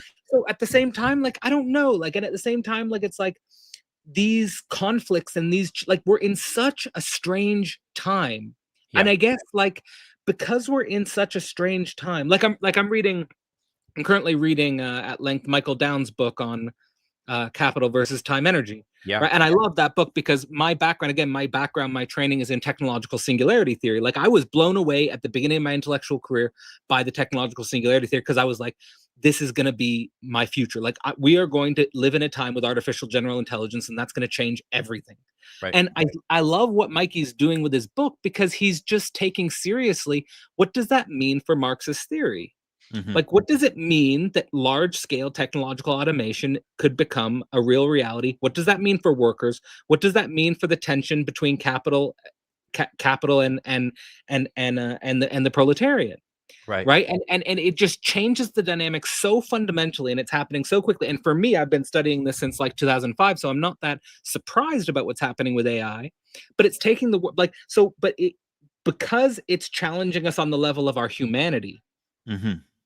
For me, that makes me more open to any human, right? Because the antagonism is about the human now.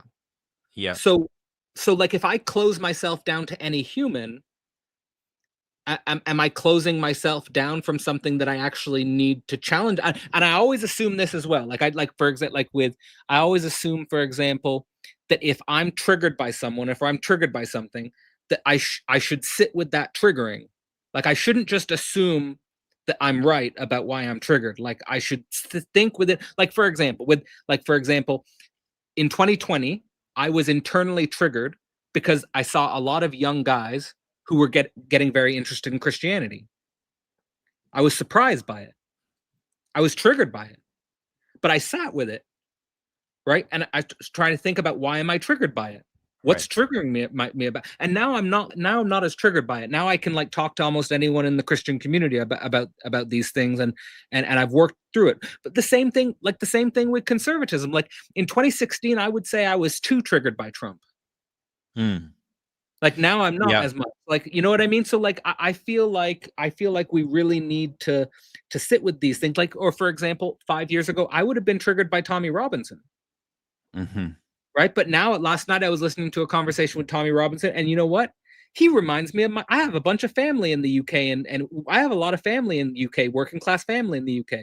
And Tommy Robinson reminds me a lot of them. Mm-hmm. So, you know, like, I really think we need to challenge ourselves. And so this is the point I want to make about Zizek's thesis. And one of the motivations for writing the No Marxism Without Žižek was I was interested in your work on the censorship complex. And then I was reading the paper by Mladen Dolar on Žižek's MA thesis, and that he was censored. He was systematically censored and shut down for his work. It was the censorship complex that got him when he was doing a master's thesis. And then I was interested what was being censored. I was interested what was being censored by Žižek in the 1970s. And it was about the emphasis on material production versus symbolic discursivity. Like that Žižek was thinking about symbolic discursivity as material, like the material of the signifier. And he was thinking that the symbolic discursivity is crucial for the production of the human being. So it shouldn't just be the production of industrial production.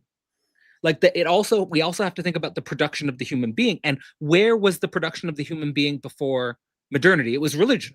Like religion was the production of the human being. And that's why I think religion's coming back online, because when I see people going back to religion, I think what they're really doing is they're asking, how do I produce myself as a human being? How do I become a father? How do I become a mother? How do I raise children, right? Like, and I'm not saying that religion's the only place you can go to get those answers, but the crucial distinction that I take Žižek to be making in the 1970s is that we need to make more contradictory our notion of the base and the superstructure. That symbolic discursivity and our ideology, like our religious thinking or our speculative thinking or our theological ideation, that's also part of the base somehow. And like I would like throw this as a question to you, is like when I'm seeing the things going on in the UK or the US, it seems to me like the tensions we need to pay attention to is, like, for example, does it matter whether the base of the working class is Christian or Muslim? Does it matter whether they're Christian, Muslim, or atheist? Like, does that matter? Or is that just epiphenomenal? Is that just ideological superstructure that like is kind of irrelevant? Like, or is it fundamental? Like, is there something fundamental about the theological ground? And how does the theological ground operate in a genuine way in pluralism? Right, where you have emphasize we were like, humans are insane. Like, if you go back to like the 16th century, the 15th century, we're at war with each other over Protestantism and Catholicism and all these things. Like we apparently think this matters a great deal. You know, we go to holy wars about it. Like, we apparently think it means a great deal. But now we're in a situation where like every different religious denomination, every different religious position is just you can access it online. You can read about everything online, and you're in a society where there's all sorts of different religious orientations everywhere. So, you know, I just went to the gym yesterday. I was in the change room, and there's a guy doing a Muslim prayer on a mat in the change room, and it was like, oh well, that's like these types of things. What does it mean for us socially that we are in such a pluralistic environment? And I think a lot of people don't know how to deal with it. They just, and I think it's freaking everyone out. Yeah. And people are going to extreme positions. Yeah. And I think ultimately, I'm not too concerned. Like, the ultimate reason I'm not super concerned about right-wing populism is because I don't think it's going to work. Like, I don't think they're. Like, I think it's going to become. I think they're going to inevitably fall into their internal contradictions. Yeah. And they're going to have to they're going to be forced to see how it's implicated, how all of the things they're concerned about are implicated in global capitalism.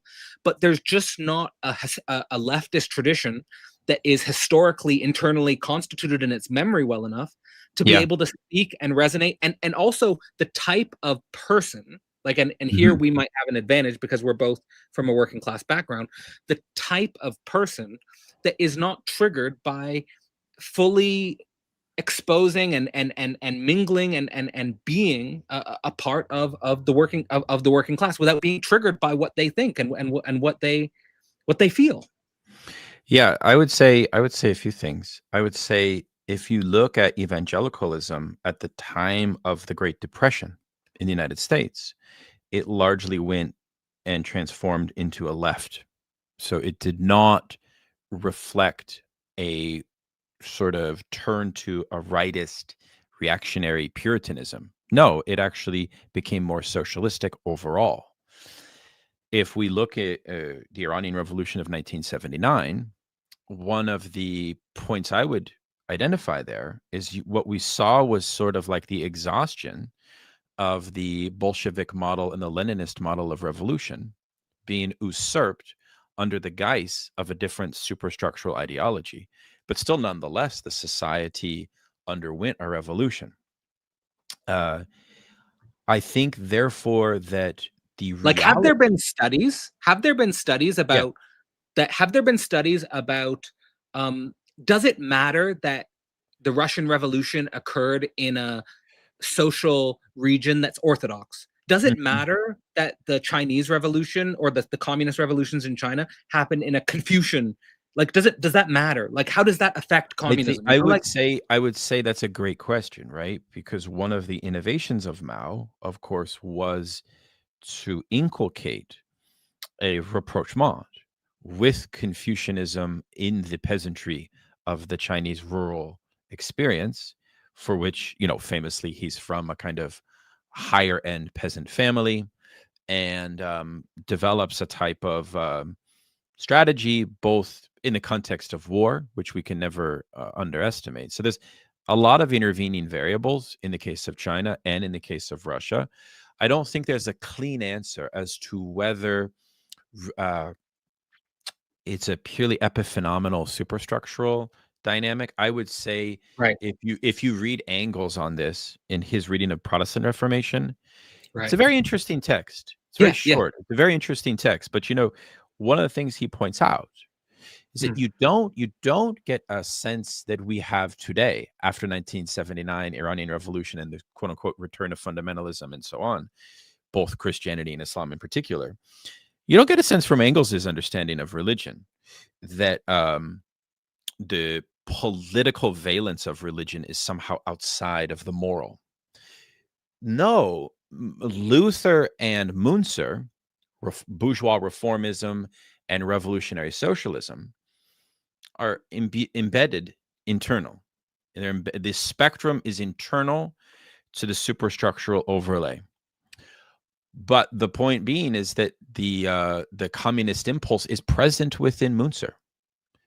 And you know that through a discourse analysis of his writings and of his speeches. He's talking implicitly about communist ideals. You see my point? So I think there's a way in which you can imminently analyze religious movements like that, right? And one of the things we see in the Muslim world right now, in a very paradoxical sense, is that a lot of Marxists in the West, academic types like Norman O'Brien and others, were looking at Islam and saying, well, it's Shia Islam that's revolutionary after 1979. And now the reality is that the most dynamic, politically transformative social activity, and here I'm talking spontaneous social activity across the Muslim world, does tend to be directed by Sunni ideology. And Sunni ideology brings with it its own allergy historically to revolution itself. Whereas Shia Islam doesn't as much. This is a whole thing that I've studied and written about as well. So I would say it like that, Cadell, which you can bring a Marxist analysis as an imminent to societies that are saturated with religious ideology. It doesn't preclude it. I think in other words, it's a misnomer to say, oh well, communism must only appeal in a society which has overcome atheism intellectually, or rather overcome religion intellectually. I think this is very silly. At the same time, because I I don't do think think religion's going away. It is an I don't think it's interesting going away. question. Yeah, I mean, But it is an interesting question. Like, if we were actually in a socialist or a communist society, how would religion function? That's an interesting question. Like, how much of it is cope for being in a capitalist society? But like, I fundamentally think that we need to go back to the drawing board with this, and I'd be interested to know what you think about this, because when I was reading again the Critique of the Philosophy of Right, I got the sense from Marx that he sees the proletarian energy as a continuation of the energy from the Protestant Reformation. Like, I see a line from Luther and what's going on with the Protestant Reformation to the French Revolution and to the type of proletarian revolutions that Marx is trying to speak to. yeah, I mean, I think in a way the history of revolutions from the glorious English Revolution up to French American Revolution and so on introduces a new logic, which is the dominance of the era of the bourgeoisie. That's the difference, which is that the bourgeoisie introduces a world which has very particular economic foundations and categories, and interests, right? So the whole idea of classes now takes on a different form and appearance in society under the era of the bourgeoisie, which I think in some ways we're not out of that era. We still are in a bourgeois world. And I mean, I think the best book on this, by the way, is by Lucien Goldman, called The Hidden God, which is an analysis of how the Augustinian cosmos created the ideological foundation of what would become bourgeoisie. And that's a beautiful argument, frankly. And if you study that book, that's, I think, the more interesting through line. So in other words, bourgeoisie is not founded off of revolutionary Protestantism. It's actually founded, at least in France, from the French Revolution, off of a very particular bureaucratic class within the Catholic Church. Okay. So maybe I mean, there's a lot to discuss there. We could analyze that, but I know our time is running short. I think it's related to Christian atheism too, and this dialectical concept of Christian atheism. Yes. I know you've written a lot and worked a lot on Christian atheism. For the benefit of people listening, can you explain what that means exactly? Of course, at first blush, it's very paradoxical, but why is it a dialectical concept, and why are you drawn to it? Well, I mean, I think one of the reasons I'm drawn to it is because my intellectual career kind of also started in being consumed by the antinomy between Christianity and atheism, where I would find myself on the side of let's say, a fundamentalist atheist, and I would always be in an antagonism with Christians. I mean, in an intellectually provocative way, but just basically when you listen to the dominant discourse in the 21st century around these issues of Christianity and atheism, there's a fundamental one-sidedness to it. I mean, figures like Richard Dawkins come to mind as like a good example, but you also have people on the Christian side, and Christians, I mean, I know many Christians that are very one-sided about this. I think the interesting point that Žižek's making is that atheism is actually the child of Christianity in a way. And he's like, here's the double axiom. It's a negation of a negation. So the formula is this is what I taught on, is that Christian, and it's provocative, but it's This is the formula. The formula is Christianity is the truth of religion, atheism is the truth of Christianity. So what does it mean that Christianity is the truth of religion? It means there's a general, and this is inspired by Hegel's phenomenology. So Hegel's phenomenology, you have, of course, the series of forms: consciousness, self-consciousness, reason, spirit, religion, absolute knowing. There's a general field of religion before Christianity, of course. The interesting thing, or the claim, is that Christianity innovated in religion. And the innovation was that before Christianity, God was always a transcendental figure of the beyond. Right? So there's some inhuman, ineffable absolute that's not human, right? That created humans or has some creative connection to humans, but is not itself human. Right? So the innovation, according to this logic that Christianity made, is that it got rid of the God of the beyond. It brought the God of the beyond to a specific spatio-temporal time and place in a figure of Christ. So there's a way in which God and man become unified, and that this has a certain historical valence, has a certain historical power, and Christians are therefore the first atheists in a way, because they no longer believe in the God of the beyond. They believe in Christ as the way. For me, then, the crucial distinction that I pay attention to is not whether, like for me, what it means to be a Christian atheist is not to have faith in Christ, but to have the faith of Christ. So that's a crucial distinction. Not the faith in Christ, the historical man that existed 2,000 years ago, but the faith of Christ, which is confronting the abyssalness of your condition, the abyssalness of your situation, the Father, why have you forsaken me, or whatever. But then the crucial thing in the dialectic is what that death of the God of the beyond leads to, is a qualitative transformation in subjectivity, the form of subjectivity, which is no longer dependent on the God of the beyond, and recognizes God, quote unquote, in the social forms of the spirit. Yes. Like for example, like, so how I act, like what I mean, faith of Christ. I do not care if I don't care what other people believe religiously. This is just, I'm saying what I think. So what that means to me, though, is that it brings my attention to the religious quest being in the social forms of my history, like how I interact with my wife, how I interact with my child, how I interact with my close collaborators, my faith in those relationships, without any transcendental guarantee of a beyond, like everything will be all right. I don't know if everything will be all right. Maybe everything will turn out bad. I don't know. Like, of course, I'm going to die. I might get an illness or something. Anything could happen.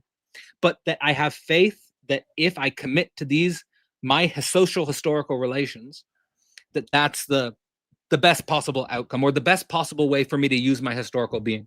Yeah, it's brilliant. I mean, first of all, I must recognize, I love the way that you articulate this, like in a way much more cogently than Žižek does. No offense to Žižek, he has his own style of communication, but I loved the way that you described that.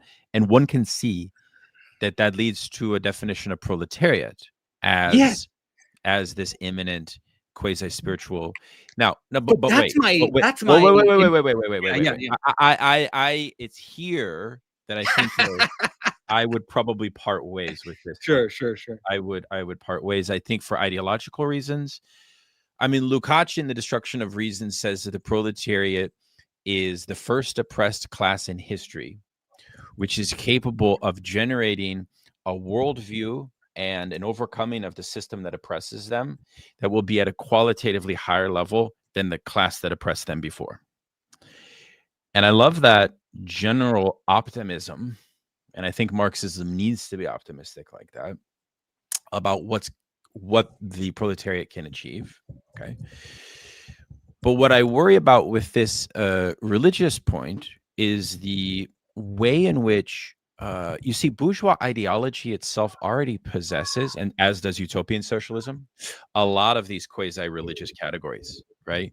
And I think that therefore we need to separate our own thinking from them for a lot of reasons, frankly, because they can become impediments to developing a truly universal politics. They can also result in a kind of uncritical relationship. I mean, if we truly think that the proletariat is kind of a deified, immanent spiritual entity, the consequences of that have a lot of problems, I think. So I'm not too comfortable with that. But I Although feel let me like say one Marx was final guilty thing. of this as well. Have you read Like, Marcel Gauchet's argument in The no, Political History of Religion, where he makes a similar claim, where he says the history of Christianity gave us atheism, because once Christianity created the ascetic like cults, like the Franciscans or these sort of movements, right? Ascetic movements, the Valdesians, these kind of middle-age ascetic movements.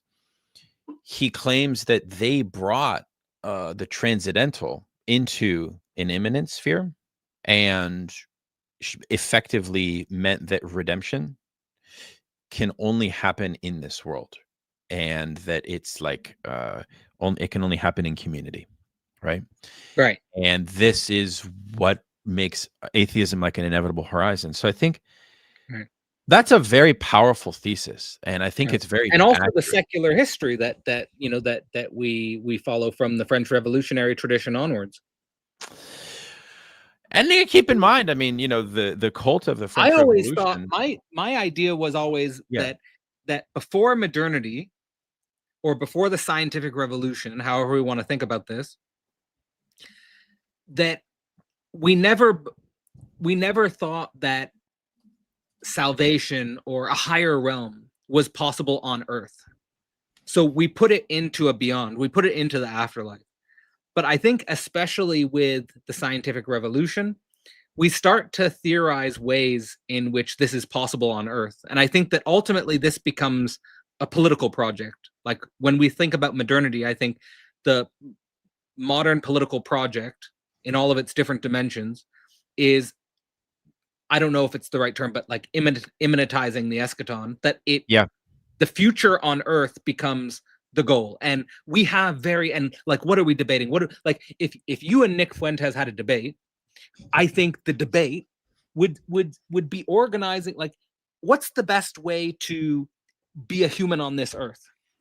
Like that becomes the contention. Like I don't think, even though Fuentes thinks Christ is king and he's a religious thinker, I don't think he's thinking about, we just have to restrain ourselves here for the afterlife, and when I die, then I'll get my heavenly paradise. yeah, I think it's always about thinking about how do we, maybe not so grandiose as how do we do heaven on earth, but how do we make this earth, this life, the best it can possibly be? And how do we do that? How do we go about that? yeah. And I think the final thing I want to say is I want to make a note about what I think Zizek's trying to get at with the notion of war communism. Because Yeah, please. Please. because Yeah. I think it's very important, because I was always, actually, the reason why I focus on the concept of war communism in him is because before 2020, before the coronavirus, I was actually always looking in his work for, like, but what is your political program? Like, what do you think politically? Like, I could never find, and I understood he's philosophical. He's just trying to provoke me and trying to get me to think about these things.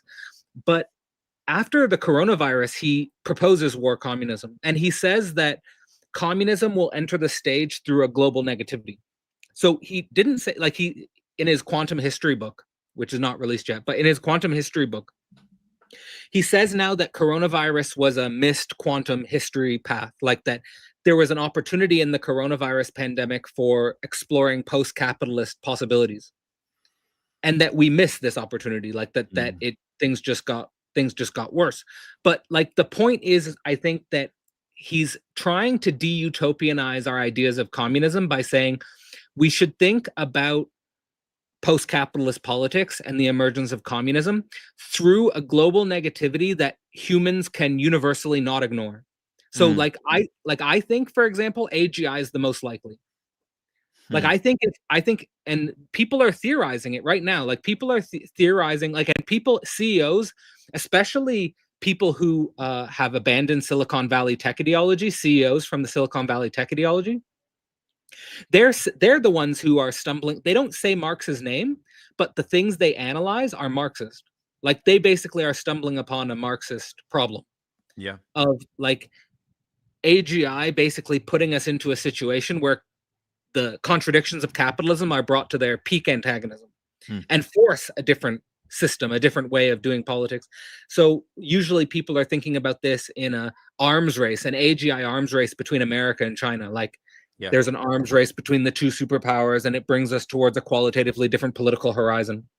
Very interesting. So two points, and then we'll conclude. And just want to thank everyone for such a lively chat, and thank you, Cadell, for your inspirational presence and your insights as well. So Talal Asad is a Muslim intellectual I'd recommend people read. He does like anthropology of religion, and he's an expert on Islam in the modern world. And one of the arguments that he makes, as well as Shahab Ahmed and others, is that secularism, the whole domain of this distinction between secular, profane, and so on, it's itself a reproduction of Christianity in another form. Okay. And I always found that to be a very interesting argument because I'm of a split mind myself. And I will say that I think one of the hallmarks of the American, let's say, state project in its historical thrust from Thomas Jefferson till now is that we were able to do something slightly better than what the Europeans did apropos religious freedom. And in the American system, although all of its flaws from its obviously the most pernicious being slavery, one thing we got right was the religious freedom piece. And this idea of the establishment clause and the kind of independent capacity for religious institutions to develop away from the state, right? Now, of course, a lot of Marxist theorists will say, well, there's no such thing as a pure subtraction from the state in civil society, right? So, in other words, the state ends up still having an ideological hegemony over religious institutions. But putting those criticisms aside, I think that a socialist society must learn from the religious freedom tradition in a very, very significant way. So that's one point. My problem with the war communism piece, is, again, I feel like his imagination, Žižek's imagination, is too technocratic. Everything is sort of too easily trusting of existing technocracies to sort of magically reroute social destiny. If we've learned anything from the history of Marxism, like as Hal Draper says, Marxism is a history from below. It is. And I don't mean that in some like Howard Zinn liberal sense. I mean that as in like the working class has to do the painstaking labor to piece together institutions. That's the problem, right? Which is when Trotsky talked about war communism, well, they had decades and decades of organization behind them. So the working class institutions were viable entities in the face of imperialist war. That's one thing we don't have now. So we need to build it. We can't just rely on the technocracy. That's my one point on that.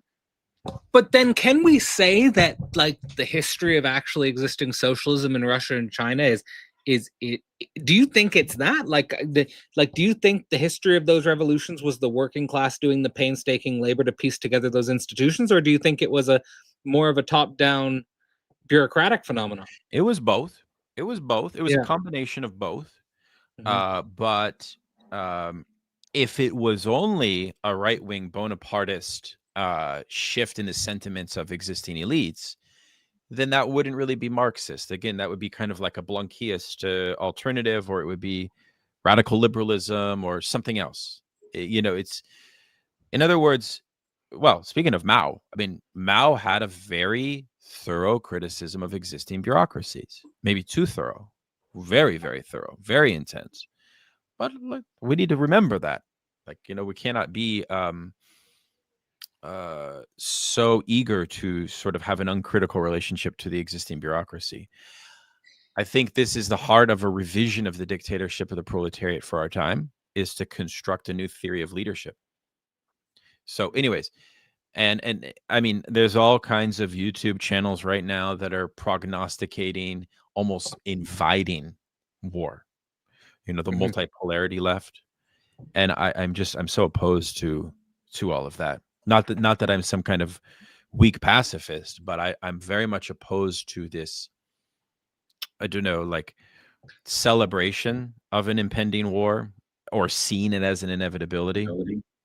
we can talk about that at another time. But yeah, I mean, the only thing I would want to say to that is that I think that we're entering into, I think everyone, I mean, I'm going to say what everyone knows or what everyone intuits, which is that we are living in such a strange time.